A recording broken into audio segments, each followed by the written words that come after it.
Marketers for nursing homes and how it can impact the license of a director of nursing and an administrator. Now, here's the thing. Marketers, we are census driven by nature. If you are not, you are in the wrong industry, okay? And I've worked under administrators and directors of nursing who were actually census driven, and a lot of them would take chances on patients, even maybe when it wasn't a good idea, okay? Then you get DONs and administrators who are actually a barrier to census, and they just say no a lot, even in situations when they shouldn't. So that's my precursor to what I'm about to say. If you are a marketer for a skilled nursing facility, you have a few jobs. Okay, the first one is driving census first and foremost. That is our job. Our job is to bring patients in so that everyone has a job.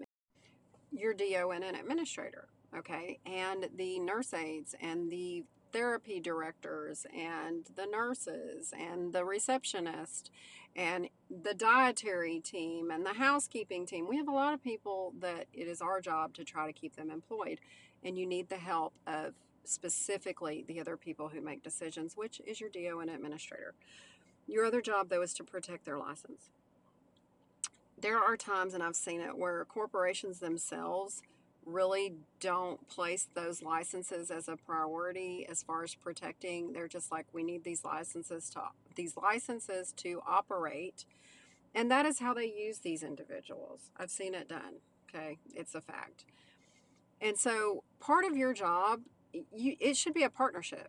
Your administrator and DON should see the need for the census, not just because it impacts your job, but it impacts theirs and everyone else in that facility.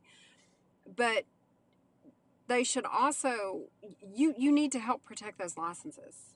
So it's your job to be fair and to push back and to give reasons why you should accept a patient, even maybe when they think they shouldn't, because every patient is a risk at the end of the day.